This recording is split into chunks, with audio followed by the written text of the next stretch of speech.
कुछ नहीं बेटा, लोग हमारे तीर्थ क्षेत्र की रक्षा के लिए संघर्ष कर रहे हैं और आज तो एक मुनिराज ने उसकी रक्षा करते हुए अपने प्राणों की आहुति दे दी। पापा, क्या सच में लोग धर्म की रक्षा के लिए अपनी जान भी दे देते हैं? हाँ बेटा, हमारा जैन इतिहास उन महापुरुषों से भरा पड़ा है जिन्होंने धर्म की रक्षा के लिए अपने प्राणों का बलिदान दे दिया। चलो आज मैं तुम्हें उन्हीं महापुरुषों में से एक महापुरुष की कथा सुनाता हूँ जिसने अपने प्राणों की कोई परवाह नहीं की तथा धर्म रक्षा के लिए उसे न्यौछावर कर दिया।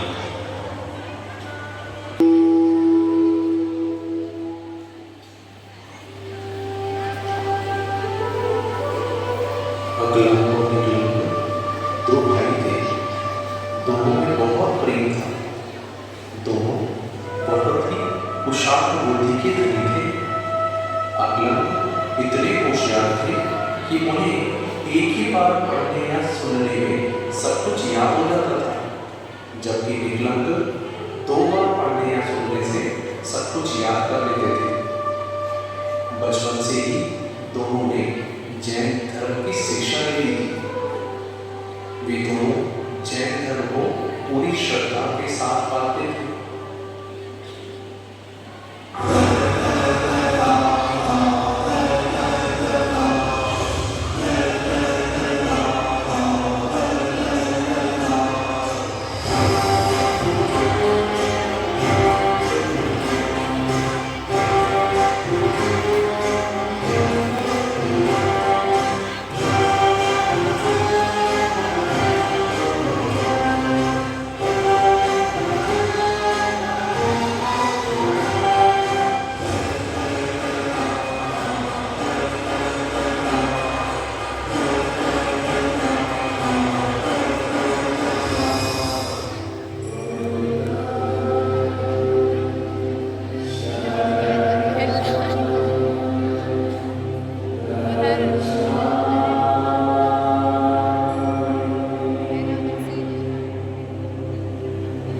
उन दिनों जैन धर्म को पढ़ाने या समझाने के लिए कोई पाठशाला नहीं होती थी, परंतु जैन ग्रंथों को समझने के लिए संस्कृत और प्राकृत भाषा का ज्ञान तो आवश्यक था। अतः अकलंक और निकलंक ने उन भाषा का ज्ञान अर्जित करने के लिए दूसरे गुरुकुल में प्रवेश लिया। उन्होंने अपनी पहचान छुपाकर वहां प्रवेश लिया और ज्ञानार्जन करने लगे।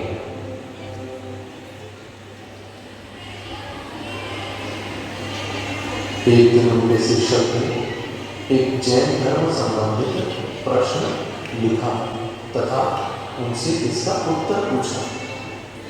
चलो शिष्य, बताओ इसका उत्तर कि मोक्ष मार्ग क्या है? किसी भी विद्यार्थी को उसका उत्तर ज्ञात नहीं था। सिर्फ अकलंक और निकलंक ही उसका उत्तर जानते थे। सबकी नजरों से बचते हुए उन दोनों ने उसका उत्तर लिख दिया।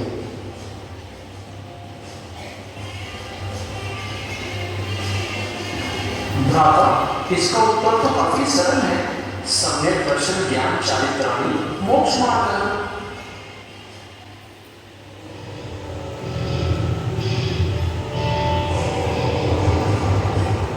जब शिक्षक ने उसका उत्तर देखा तो उन्होंने मन ही मन सोचा, अरे यह तो जैन धर्म का प्रश्न है, इसका उत्तर तो किसी को नहीं आना चाहिए। निश्चित ही यहाँ कोई जैन धर्म का बालक शिक्षा ग्रहण कर रहा है, हमें इसका पता लगाना होगा। अब उस शिक्षक ने प्राचार्य के साथ मिलकर एक योजना बनाई।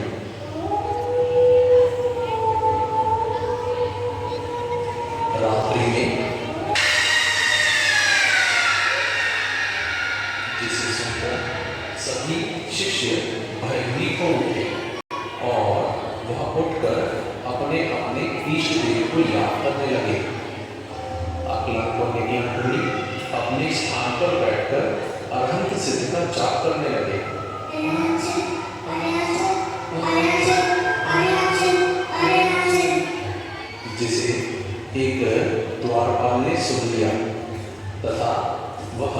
तेजी से उन्हें पकड़ने के लिए दौड़ा। यह देख अकलंद और निकलंद उनसे छुपकर भागने लगे। उन्हें पकड़ने के लिए प्राचार्य ने उनके पीछे सैनिकों को भेज दिया। दोनों भाई नमोकार मंत्र जाप करते हुए भाग रहे थे। भागते भागते एक कमल सरोवर के पास पहुंचकर दोनों भाई रुक गए। तब निकलंद ने कहा, भैया, प्रतीत होता है हम दोनों का जीवन संकट में है। यदि हम दोनों पकड़े गए तो हम दोनों को ही मृत्युदंड मिल जाएगा। अतः धर्म की रक्षा हेतु हम दोनों में से किसी एक को अपने प्राण बचाने ही होंगे। इसलिए आप आगे जाकर कहीं छुप जाइए। मैं इन्हें भ्रमित करता हूँ।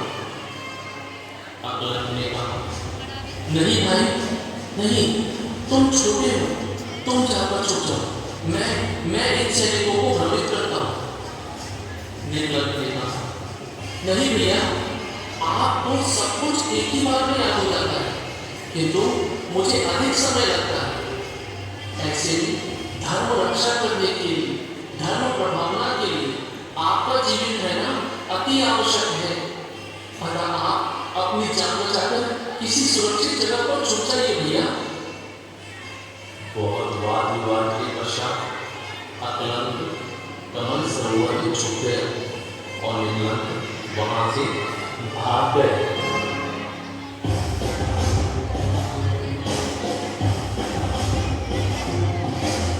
रास्ते में एक व्यक्ति ने निकलंद से पूछा, क्या हुआ भाई, तुम इस तरह क्यों भाग रहे हो?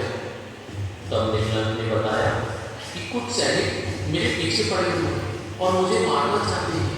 उनसे बचने के लिए ही मैं भाग रहा हूँ। यह सुन वो व्यक्ति भी और निकलंद के साथ भागने लगा।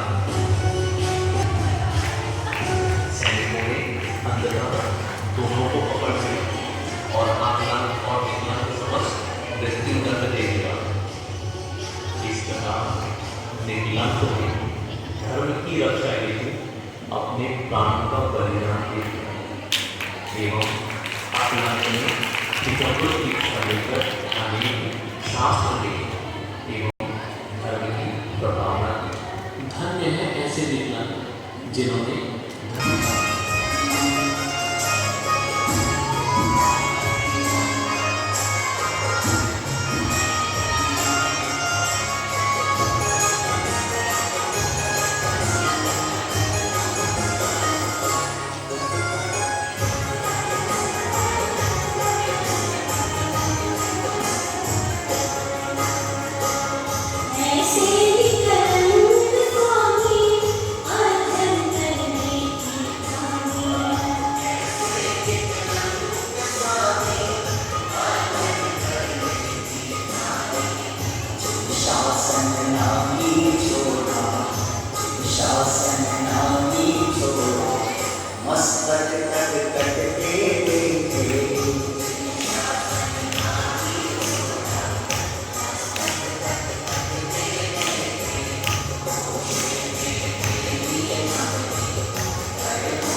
इनमें से कुछ सर्वार्थ सिद्धि में देव होते हैं। इन्हें अनुत्तरोत्पादित महामुनिराज कहते हैं। प्रत्येक तीर्थंकर के काल में ऐसे 10 महामुनिराज होते हैं जो उपसर्ग को सहन करके सर्वार्थ सिद्धि में देव होते हैं। आओ, आज मैं तुम्हें ऐसे ही एक मुनिराज की कथा सुनाता हूँ। एक सेठ और सेठानी रहते थे। वे बहुत ही धार्मिक और धन संपदा से संपन्न थे। एक दिन उस नगर में एक मुनिराज आए। नमोस्तु महाराज जी, नमोस्तु महाराज जी, नमोस्तु महाराज जी। मुनिराज के दर्शन कर दोनों अत्यंत ही प्रसन्न हुए। मुनिराज के समक्ष बैठ उन्होंने अपने होने वाले बच्चे के विषय में पूछा। हे गुरुदेव, कृपया कर मुझे मेरे और मेरे परिवार की भविष्य के बारे में बताइए। क्या हम सभी अपना आत्मकल्याण कर पाएंगे? तब मुनिराज ने अपने अवधि ज्ञान से उन्हें बताया। जिस दिन तुम अपने होने वाले पुत्र का पहली बार देखोगे, उसी दिन तुम दीक्षा लेोगे। तुम्हारा पुत्र नहीं, जिस दिन दिगंबर मुनि के प्रथम दर्शन करेगा, वो भी दीक्षा लेगा। मुनि के वचनों से सेठ तो प्रसन्न हुआ, किंतु सेठानी मन ही मन उदास हो गई। कुछ दिन यूं ही बीत गए और उन्हें एक सुंदर पुत्र रत्न की प्राप्ति हुई। पुत्र का मुंह देखते ही सेठ को वैराग्य उत्पन्न हुआ और उन्होंने दीक्षा धारण करने की सोची। ऐसा करता देख सेठानी ने कहा, हे स्वामी, ये आप क्या कर रहे हैं?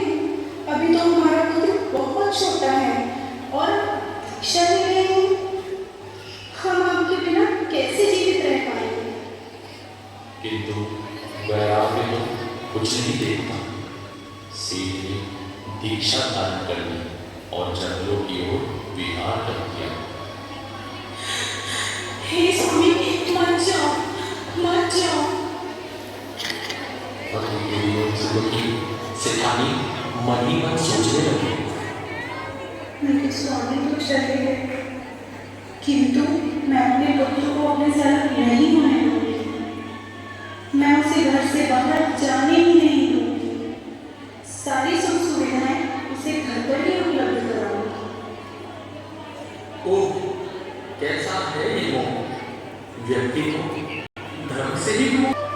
सेठानी का पुत्र धीरे धीरे बड़ा होने लगा। उसका नाम सुकुमार था। जैसा उसका नाम वैसा ही उसका लालन पालन भी। सभी सुख सुविधाओं में वह धीरे धीरे बड़ा हो रहा था।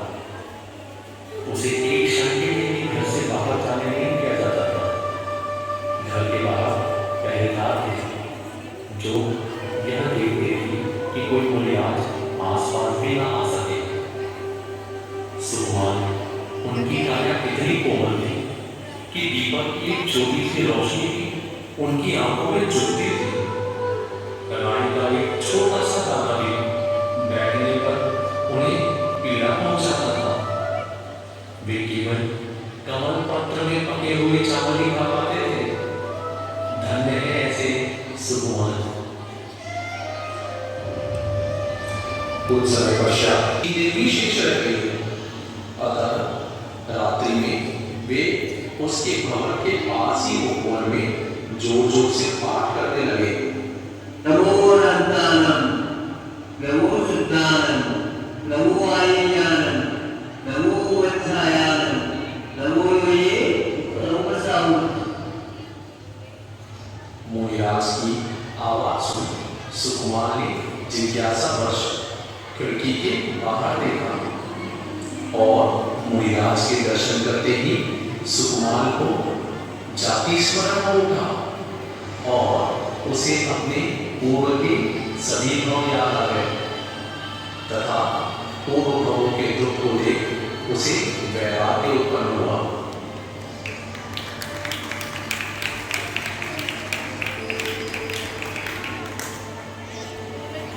सैनिकों की नजरों से बचते हुए सुकुमार मुनिराज के समक्ष बैठे।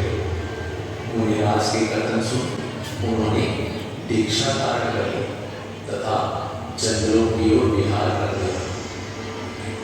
ओहो, देखो कैसे वे मुनिराज नंगे पैर इस पथरीले रास्ते में चल रहे हैं। कहाँ मकानों में सोने वाले आज पैरों से खून की धार बह रही है। ओहो, धन्य है ऐसे मुनिराज, धन्य है इनकी साधना। सुकुमार घने जंगलों में अपनी साधना में लीन थे। तभी एक सियार उनके रक्त की गंध सूंघती हुई वहां आ पहुंची। मुनिराज को देख उसे भी अपना पूर्व याद आ गया तथा वह सोचने लगी, अरे पिछले घूमने देखो मेरा जीवन था और उसने मुझे निराश मारी थी। मैं इसका बदला लेकर रहूंगी। बदला लेने के लिए शियारी ने महाराज का भक्षण प्रारंभ किया। इतने बड़े अवसर में महाराज अपने ध्यान से विचलित नहीं हुए, वे अपनी आत्मा में ही लीन रहे। शियारों से महाराज को नोचती रही। 3 दिनों तक महाराज को नाखूनों से नोचती रही, खाती रही। 3 दिनों के पश्चात महाराज ने अपना देह त्याग दिया और वे सर्वार्थ सिद्धि में जाकर देव हुए। धन्य है ऐसे सुकुमार।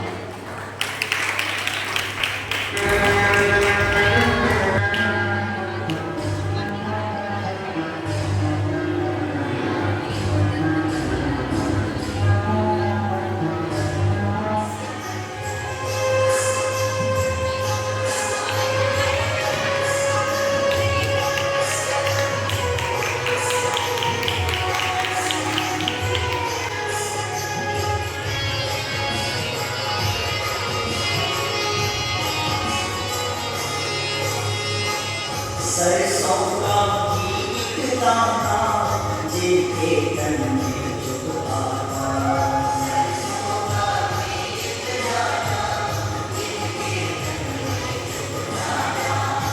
काया की सुध छोड़ी, काया की सुध छोड़ी, ये गर्दन खाते देखे।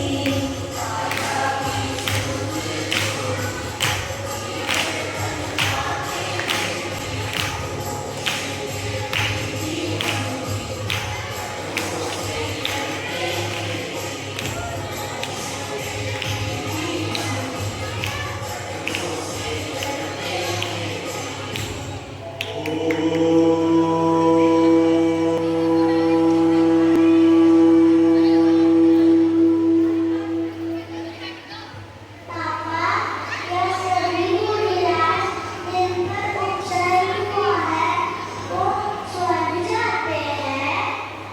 नहीं बेटा, कुछ ऐसे भी मुनिराज होते हैं जिन्हें उपसर्ग सहते हुए अंतर मुहूर्त में ही केवल ज्ञान हो जाता है और वह केवलत्व को प्राप्त कर लेते हैं, अर्थात उन्हें मोक्ष हो जाता है। इन्हें ही हम अंतःकृत केवली या उपसर्ग केवली कहते हैं।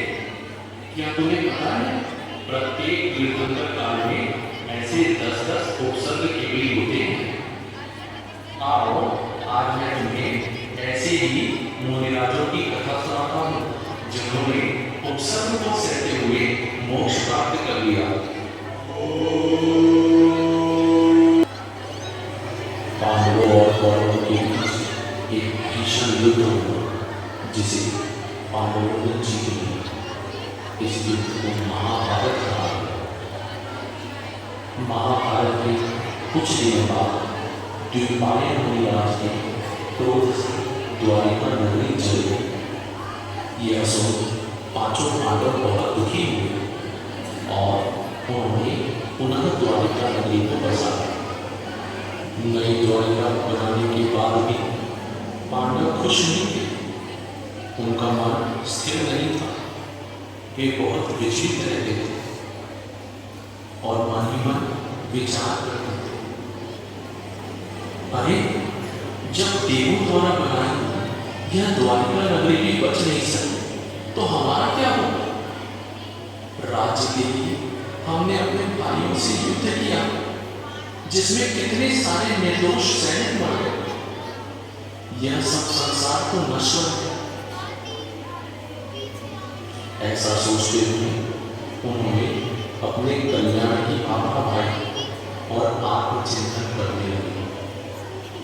उसी समय जूनागढ़ में 22वीं तीर्थंकर नेमिनाथ जी का समोशरण है।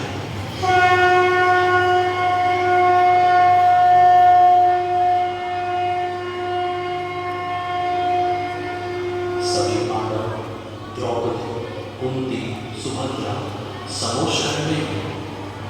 उन्होंने बहुत भक्ति भाव से दर्शन किए और वहाँ भगवान की दिव्य ध्वनि से अपने कल्याण का उपदेश सुना।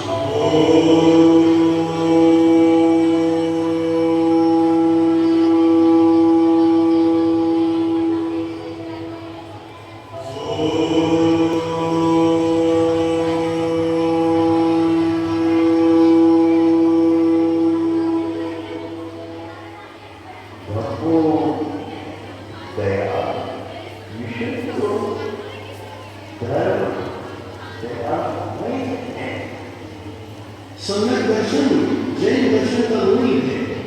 सम्यक ज्ञान का मूल सम्यक दर्शन, सम्यक चारित्र का मूल सम्यक दर्शन। इस सम्यक दर्शन को प्राप्त किए बिना हमारा कल्याण कभी नहीं हो सकता। सम्यक दर्शन नहीं है और हम चारित्र की ओर बढ़ गए। सम्यक दर्शन नहीं है, ज्ञानार्जन की ओर बढ़ गए। सम्यक दर्शन नहीं है, तप की ओर बढ़ गए। सम्यक दर्शन नहीं है, हम मासोपवासी भी बन गए। तो सम्यक दर्शन के अभाव में कभी भी आत्मा का कल्याण नहीं होता, बल्कि वह ज्ञान, वह चारित्र, वह तप संसार के लिए कारण बनता है। वह कभी भी चतुर्गति से मुक्त होकर के निर्वाण को प्राप्त करने की क्षमता नहीं रखता। पांडवों के मन में वैराग्य के भाव तो पहले से ही थे। समोशरण में वे अपने पूर्वों से ही अवगत हुए। उपदेश सुनकर उन्होंने मुनि दीक्षा ले ली। द्रौपदी, कुंती, सुभद्रा सभी रानियों ने भी पूर्व भाव के बारे में जानकर अपने कल्याण के लिए सभी ने राजोन्नति माता जी से दीक्षा ले ली तथा आदि कारण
तभी दुर्योधन का भांजा वहां से जा रहा था। पांचों मुनिराज को देखकर उसे बहुत गुस्सा आया और वो मन ही मन कहने लगा, बड़े ध्यानी बनते हैं, अभी मैं इनका सारा नाटक खत्म कर देता हूँ और मैं अपने मामा की मृत्यु का बदला ले लूंगा। विनाश काले विपरीत बुद्धि। उस पापी ने बिना कुछ सोचे समझे अपने सैनिकों को पास में ही आभूषणों को गर्म करने तथा जलाने का आदेश दे दिया। सैनिकों, जाओ और इस लोहे के आभूषणों को तब तक दबाओ जब तक ये लाल सूख न हो जाए। उसके पश्चात उन लाल सुर्ख, गर्म, मुकुट, कुंडल इन सभी को मुनिराज को पहना दिया और उन पर घोर उत्सर्ग कर देगा। इस तरह वे पांचों उसे सहन कर रहे थे, समता भाव रखे थे, किसी ने चोट नहीं की। उनके शीश, उनका कपाल यह गर्व हो रहा था। जब कोई भी ध्यान से विचलित नहीं हुआ। वे सभी ध्यान में इतने मग्न थे कि कोई भी अपने स्थान से हिला तक नहीं। और थोड़ी देर में उनका शरीर ऐसा जल रहा था मानो सूखी लकड़ी जल रही थी। पूरा शरीर लाल पड़ गया, धुआं निकलने लगा। किंतु धन्य है ऐसे परिवार जो शांत मुद्रा में समता भाव के साथ इस घोर जग को सहते हैं। उन्होंने राजों के चलते हुए शरीर में तनिक भी ध्यान नहीं दिया। उन्होंने कोई अच्छा नहीं, वे यही सोचते रहे, आत्मा तो अविनाशी है, इसका कभी नाश नहीं हो सकता। मैं शरीर नहीं, मैं तो एक शुद्ध आत्मा हूं। ये शरीर चल रहा, यह आत्मा नहीं। शरीर और आत्मा ये दोनों भिन्न हैं।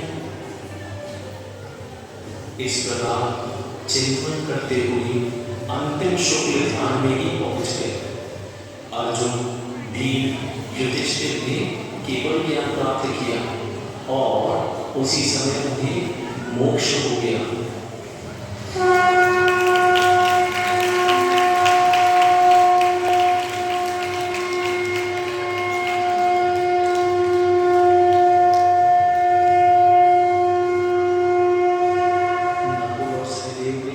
स्वयं की चिंता नहीं की, किंतु उनके मन में अपने भाइयों के प्रति राग आ गया। और वे सोचने लगे कि मेरे भाई किस प्रकार यह अग्नि को सहन कर रहे होंगे। इस प्रकार शांत भाव के साथ उन्होंने भी अपना देह त्याग कर दिया और समता भाव होने के कारण वे सर्वार्थ सिद्धि में देव बने।